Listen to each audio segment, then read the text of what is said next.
Hello guys, so today we are going to start with inverse trigonometric functions. तो इसको start करने से पहले हम थोड़ा ट्रिग्नोमेट्रिक की तरफ जाएंगे और फिर हम देखेंगे कि इन्वर्स ट्रिग्नोमेट्रिक फंक्शंस और ट्रिग्नोमेट्रिक फंक्शंस में क्या डिफरेंस है. तो हमने अभी ट्रिग्नोमेट्री फंक्शंस किए थे.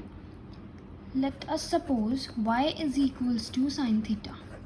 हम ट्रिग्नोमेट्रिक फंक्शंस में क्या करते थे, थीटा की हमारे पास वैल्यूज़ होती थी जैसे कि 0 degree, 30 degree, 45 degree, 60 degree, 90 degree and so on.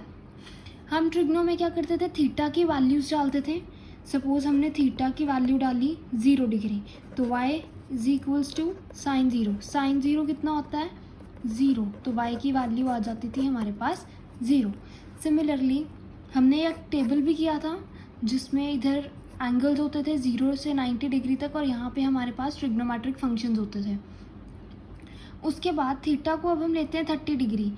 Sign 30 कितना होता है, 1/2. तो y की वैल्यू कितनी आई, 1/2. उसके बाद साइन 45. साइन 45 कितना होता है, 1/√2 and so on till theta is equals to 90 degree.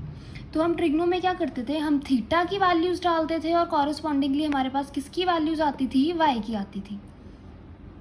Okay तो जो हम ट्रिग्नोमेट्री में थीटा की वैल्यूज़ डालते थे, मतलब हम वैल्यूज़ किसकी डाल रहे हैं, थीटा की. तो जिसकी वैल्यूज़ हम डाल रहे हैं उसको हम कहते हैं डोमेन और जिसकी वैल्यूज़ हमारे पास कॉरस्पॉन्डिंगली आ रही हैं उसको हम कहते हैं रेंज. जैसे कि हमने किसकी वैल्यूज़ डाली, थीटा की. हमने एंगल्स डाले, जिसको डाल रहे हैं वो होती है डोमेन और कॉरस्पॉन्डिंगली डोमेन डालने के बाद जो हमारे पास रिजल्ट आ रहा है उसको हम कहते हैं रेंज. ओके तो अब हम चलते हैं इन्वर्स ट्रिग्नोमेट्री की तरफ. इन्वर्स ट्रिग्नोमेट्री इटसेल्फ कह रहा है कि ट्रिग्नोमेट्री फंक्शंस का क्या होगा, इन्वर्स. तो हम ट्रिग्नोमेट्री फंक्शंस को कैसे लिखते हैं, y is equals to sine theta.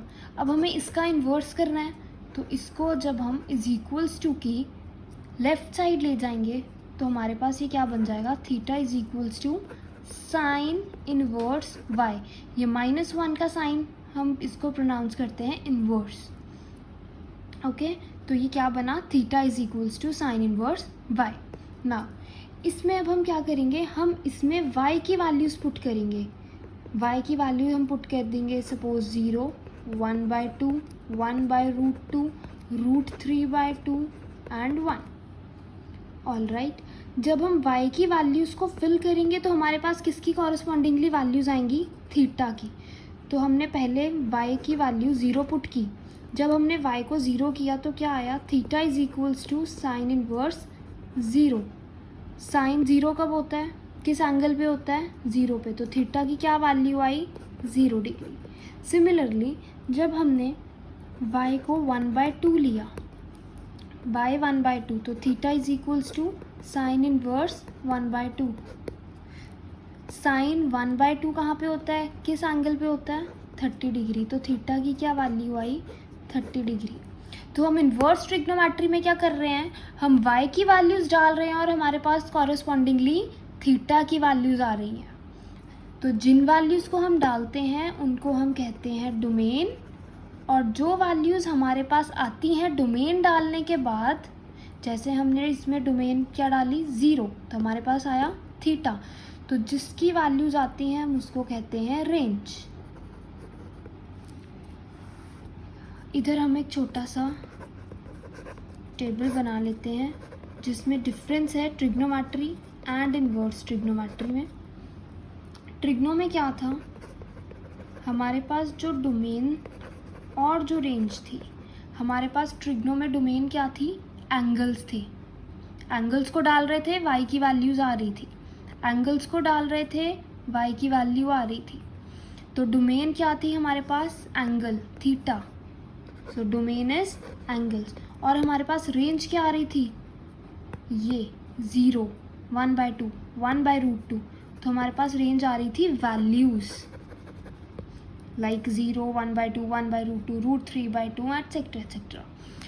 Inverse trigonometry में हम क्या कर रहे थे, हम वैल्यूज़ को डाल रहे थे और कॉरस्पॉन्डिंगली हमारे पास एंगल्स आ रहे थे। हमने 0 डाला, थीटा आया 0। हमने y को 1/2 डाला, थीटा आया 30 डिग्री। तो इसमें डोमेन क्या आ गई हमारी, इन्वर्स ट्रिग्नोमेट्री में हमारे पास डोमेन आ गई वैल्यूज़, और जो रेंज आई, रेंज क्या आ गई, एंगल्स। तो क्लियर कट इन्वर्स ट्रिग्नोमेट्री और ट्रिग्नोमेट्री में हमारे पास क्या डिफरेंस है कि डोमेन हमारे पास एंगल्स होते हैं, रेंज हमारे पास वैल्यूज़ होती हैं इन ट्रिग्नोमेट्री, और इन्वर्स ट्रिग्नोमेट्री में डोमेन हमारे पास वैल्यूज़ होती हैं और रेंज हमारे पास एंगल्स होते हैं। ऑल राइट, मतलब ट्रिग्नो और इन्वर्स ट्रिग्नोमेट्री में डोमेन और रेंज क्या हो जाती है, इंटरचेंज हो जाती है। इसकी डोमेन इसकी रेंज बन जाती है और इसकी रेंज इसकी डोमेन बन जाती है। ओके, अब हम एक करेंगे टेबल। इसमें हमारे पास यहाँ पे इन्वर्स ट्रिग्नोमेट्री के फंक्शंस पड़े हैं, sine inverse, cos inverse, tan inverse, cosecant inverse, secant inverse and cot inverse. यहाँ पे हमारे पास डोमेन है और यहाँ पे हमारे पास रेंज है। साइन इन्वर्स के डोमेन क्या है, -2 to 1 in closed interval. Range है -π/2 to π/2 in closed interval. I think सबको पता होगा क्लोज्ड इंटरवल और ओपन इंटरवल्स क्या होते हैं। हमारे पास क्लोज्ड इंटरवल्स है सपोज -1 to 1। इसका मतलब है -1 to 1 के बीच की वैल्यूज़ तो हम लेंगे ही, इंक्लूडिंग -1 and 1 ऑल्सो। और -1 और 1 ओपन इंटरवल, हम सिर्फ -1 और 1 के बीच की वैल्यूज़ लेंगे, -1 and 1 are not included. Similarly जैसे हमारे पास -π/2 to π/2 इन क्लोज्ड इंटरवल है, तो हम -π/2 से π/2 तक के बीच की वैल्यूज़ तो लेंगे ही, लेकिन -π/2 और π/2 भी ले सकते हैं। Okay, so coming to our next function, that is cos inverse. Domain क्या है कॉस इन्वर्स की, -1 to 1 in closed interval and range is 0 to π। Tan inverse क्या है डोमेन की, all real numbers except -1 and 1 and range is -π/2 से π/2 except 0। Cosecant inverse की domain all real numbers except -1 and 1 and range is 0 to π except π/2। Secant inverse क्या है, all real numbers और range है -π/2 to π/2 in open intervals. And cot inverse की domain है all real numbers और range है 0 to π। Now we will be doing some questions. तो सबसे पहला क्वेश्चन है हमारे पास, we have to find the principal value of sine inverse √3/2। हमें इसकी प्रिंसिपल वैल्यू निकालनी है। तो इसमें क्या करेंगे, हम इस पूरे को थीटा के इक्वल ले लेंगे। Sine inverse √3/2 is equals to theta. हमने क्या किया, यहाँ इन्वर्स है, जब हम इसको इधर पहुँचा देंगे तो ये क्या बन जाएगा, sine theta is equals to √3/2। अब हमारे पास साइन थीटा √3/2 कब होता है, जब हमारे पास थीटा की वैल्यू π/3 होती है। 60 डिग्री पे हमारे पास √3/2 होता है, 60 डिग्री को हम क्या कहते हैं, π/3। अब हमने अभी टेबल किया था, उसमें हमने क्या पढ़ा था कि जो हमारे पास साइन इनवर्स की रेंज होती है वो कहाँ से कहाँ तक होती है, -π/2 से π/2 तक। इसका मतलब जो भी हम साइन इनवर्स की वैल्यूज़ निकालेंगे या कोई एक भी वैल्यू निकली, जितनी भी निकलेंगी वो वैल्यूज़ हमारे पास इस इंटरवल के बीच में आएंगी, इंक्लूडिंग π/2 भी आ सकता है और -π/2 भी आ सकता है। अब हमारे पास क्या आया आंसर, π/3। अब हम देखेंगे कि क्या π/3 हमारा इस इंटरवल के बीच में आ रहा है, तो हमारा π/3 ऑब्वियसली इस इंटरवल के बीच में आ रहा है। सो हमारा जो आंसर π/3 है वो एक्सेप्टेबल है। अगर हमारा थीटा इसके बीच में नहीं आता तो हमारी ये वैल्यू एक्सेप्टेबल नहीं होती, लेकिन π/3 इस इंटरवल के बीच में आ रहा है, सो ये वैल्यू हमारी एक्सेप्टेबल है। All right, now we will be doing one more question like this. So our another question is sin inverse -1/√2। again हम इस पूरे को किसके इक्वल ले लेंगे, थीटा के। So sine inverse -1/√2 is equals to theta. Sine inverse को उधर पहुंचा देंगे, क्या बन जाएगा, sine theta is equals to -1/√2। अभी माइनस को जस्ट हम इधर छुपा देंगे, माइनस को छोड़ दिया, निग्लेक्ट नहीं किया, just for an ease we just ignore this. Sine हमारे पास 1/√2 कहाँ पे होता है, π/4 पे, सो इक्वल्स टू π/4। लेकिन हमारे पास यहाँ नेगेटिव साइन था, so theta is equals to -π/4। अब हमारे पास साइन की रेंज क्या होती है, थीटा कहाँ से कहाँ तक वैलिड है, -π/2 से π/2 क्लोज्ड इंटरवल, -π/4 इसमें आ रहा है, yes. So theta is equals to -π/4 क्या है, एक्सेप्टेबल वैल्यू है, so theta is equals to -π/4। Our next question is to find the principal value of cos inverse sin cos inverse 1/2. Now हम क्या करते थे, हमारे पास सिर्फ यहाँ तक का क्वेश्चन होता था, जहाँ जो हमने अभी पीछे क्वेश्चंस किए, तो हम इसमें क्या करेंगे, इसको अभी छोड़ देंगे, सिर्फ इस पार्ट को उठाएंगे। तो हमने उठा लिया cos इनवर्स 1/2। अब हम पहले क्वेश्चन में क्या करते थे, इसको किसके इक्वल कर देते थे, थीटा के, तो सिमिलरली इसको भी कर देंगे थीटा के equal. So cos theta is equals to 1/2। अब cos 1/2 के एंगल पे होता है हमारे पास π/3 पे, so theta is equals to π/3। Now अब इस पूरे की जगह, मतलब अब हमारे पास क्या आ गया, cos इनवर्स 1/2 किसके इक्वल है, थीटा के, और थीटा की क्या वैल्यू है, π/3, तो इज इक्वल्स टू π/3। अब हम इस cos इनवर्स 1/2 की जगह क्या लिख सकते हैं, π/3। इस cos इनवर्स 1/2 की जगह क्या लिख सकते हैं, π/3। So we will just substitute the value of cos inverse 1/2, so we will get cos inverse sine, cos inverse 1/2 की जगह क्या लिख सकते हैं, π/3, so sine of π/3। Now sine π/3 कितना होता है, √3/2।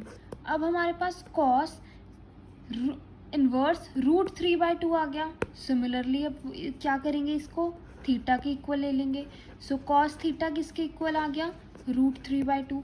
cos √3/2 किस एंगल पे होता है, π/6 पे।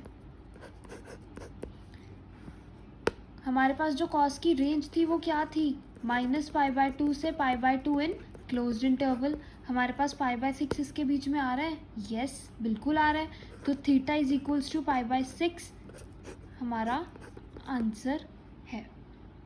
ओके ना, अब हम एक क्वेश्चन करेंगे जिसमें we have to find the domain. For example we have to find the domain of cos inverse 2x - 1। हमें पता है हमारे पास जो cos इनवर्स की डोमेन होती थी, मतलब जो cos इनवर्स का ये पूरा एंगल ये होता था, वो क्या था, -1 to 1, ये हमारी डोमेन थी। अभी हमने टेबल किया था, उसमें हमने देखा था cos इनवर्स की डोमेन क्या होती है, -1 to 1 इन क्लोज्ड इंटरवल। मतलब इस पूरे की क्या डोमेन है, -1 to 1। ये किसके बीच में लाई कर रहा है, -1 to 1 के बीच में। अब हमें इसकी डोमेन निकालनी है। इसकी डोमेन मतलब सिर्फ x की डोमेन निकालनी है, मतलब x किसके बीच में लाई कर रहा है। हमारे पास 2x - 1 की डोमेन क्या आई, -1 to 1 के बीच में, मतलब -1 is less than equal to 2x, -1 is less than equal to 1। हमें सिर्फ किसकी वैल्यू चाहिए, x की। अब हम इसमें से x की वैल्यू कैसे निकाल सकते हैं, हमारे पास -1 पड़ा है, -1 पड़ा है। अब इस -1 को हमें क्या करना है, काटना है। अब वो कैसे कटेगा, जब हमारे पास +1 आएगा, तो -1 + 1 कैंसिल आउट हो जाएगा। तो इस पूरी इक्वेशन में हम क्या कर देंगे, +1 ऐड कर देंगे।